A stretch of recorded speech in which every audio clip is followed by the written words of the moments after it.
au Mali, au Burkina Faso. Nous sommes remontés contre la France impérialiste, oligarchique, sauvage, barbare. Au Tchad, au Niger. La présence française est mise à mal en Afrique, dans la région du Sahel.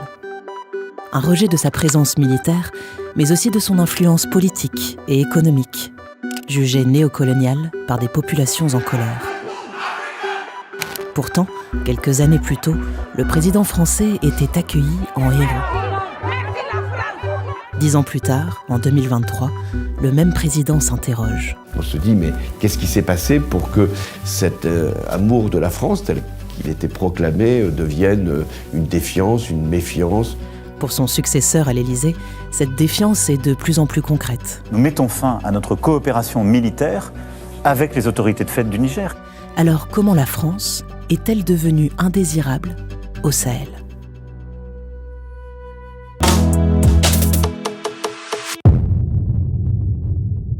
Bonjour à tous, aujourd'hui c'est le point Éco-Afrique.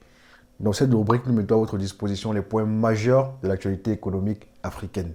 Donc aujourd'hui on parle du secteur minier en Afrique, plus précisément du secteur minier dans l'AES, l'Alliance des États du Sahel, qui est actuellement en plein dans une campagne d'épuration de son secteur minier en chassant toutes les entreprises étrangères au profit des entreprises locales, mais également des entreprises étrangères à condition qu'elles soient disposées à faire du partenariat win-win, 50-50. Donc aujourd'hui, on va en parler. Et comme à l'accoutumée, on va s'aider d'un article de Jeune Afrique, ou du moins une paraphrase que j'aurais faite de cet article-là. Restez jusqu'à la fin parce que ce qu'on va lire ici sera révoltant, très révoltant même.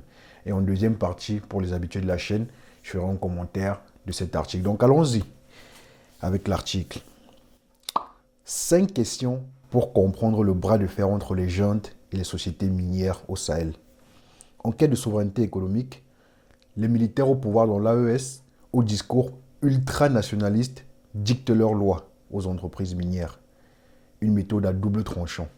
Donc là, c'est le titre. Révision des accords, exigence de contenu local, augmentation des taxes et des royalties. De la RDC à la Guinée, en passant par la Zambie ou encore le Botswana, la dynamique est à la renégociation des contrats liant les États africains aux opérateurs miniers étrangers. Cependant, le processus a été marqué par des tensions grandissantes entre les compagnies et les juntes au pouvoir dans les 3 pays de l'Alliance des États du Sahel, Mali, Burkina Faso et Niger. Si les militaires affirment vouloir garantir un partage équitable de la rente minière et renflouer les caisses de l'État, leur mode opératoire fait l'objet de nombreuses controverses. Prise de conscience ou alors abus de pouvoir. Jeune Afrique décrypte la situation en 5 questions. 5 questions. Restez jusqu'à la fin. Première question, quelles sont les méthodes employées par la junte ? Engagée dans une démarche souverainiste contre les accords économiques et stratégiques conclus avec la France, le Niger, dirigé par le général Abdourahmane Tiani, a fait le choix de la rupture. À la suite de mise en demeure, la junte nigérienne a en juillet dernier retiré le permis d'exploitation du groupe français Orano sur le projet d'uranium d'Imouraren, estimant que les travaux en vue d'une entrée en production du site n'avaient jamais démarré. Quelques jours plus tôt, le Canadien Goviex Uranium avait subi le même sort pour le gisement de Madoula.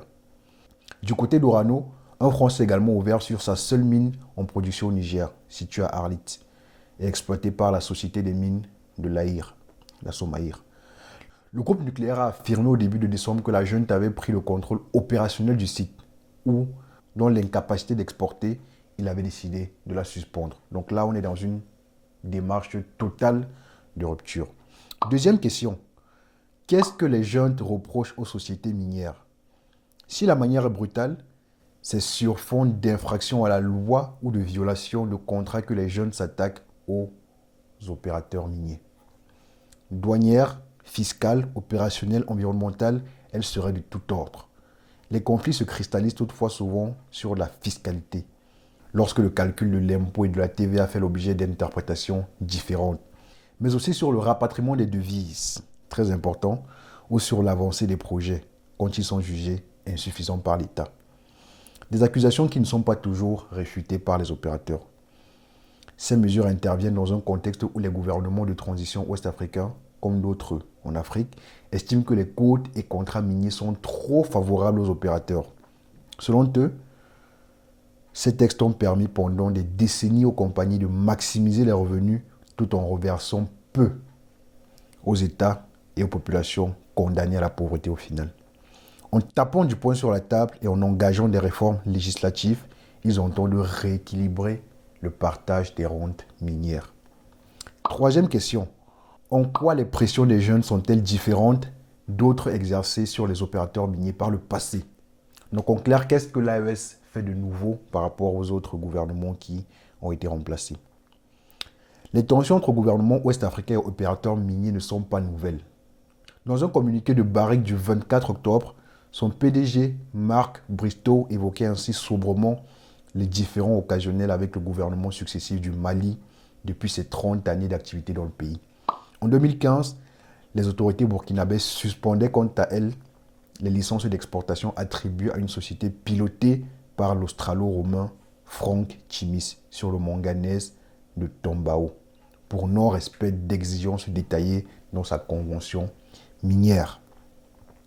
Le gouvernement du Niger a pour sa part requis en 2013 la renégociation des contrats d'Areva, renommé depuis Orano, jugé trop déséquilibré.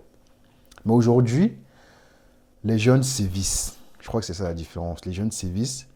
Au-delà de mesures particulièrement fortes et d'amendes élevées, elles s'attaquent non plus à un opérateur, mais à tout un secteur, considérant que le problème est systémique et que des mesures plus globales doivent être prises pour faire changer les choses. Quatrième question. Quel est l'impact de ces mesures sur le secteur minier? De Bamako à Niamey, en passant par Ouagadougou, depuis que les militaires se sont emparés du pouvoir au Sahel, le bilan des entreprises minières est en demi-teinte. Avec la perte de son permis d'Imouraren, le géant français de l'uranium Orano a été privé de l'un des plus grands gisements d'uranium au monde, avec des réserves estimées à environ 200 000 tonnes. Les difficultés s'enchaînent aujourd'hui pour le groupe, puisqu'il ne parvient plus à exporter l'uranium de sa seule mine restante au Niger, à Arlit.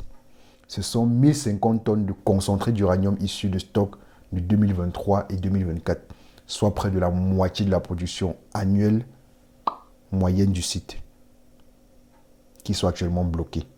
Leur valeur marchande est estimée, tenez-vous bien, à 300 millions d'euros, selon le groupe Orano. Groupe d'ailleurs détenu à 90% par des Français. Au Mali, l'impact du passage de plusieurs mines sous le nouveau code devrait à court ou à moyen terme accroître les recettes de l'État malien. D'autant que les redevances sont désormais indexées sur le prix de l'or, au plus haut actuellement.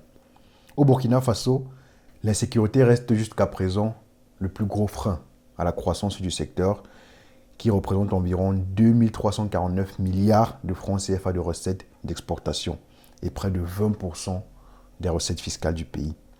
Cinquième et dernière question, on arrive au bout. Ces pays africains peuvent-ils s'en sortir sans les grands opérateurs étrangers, occidentaux en l'occurrence?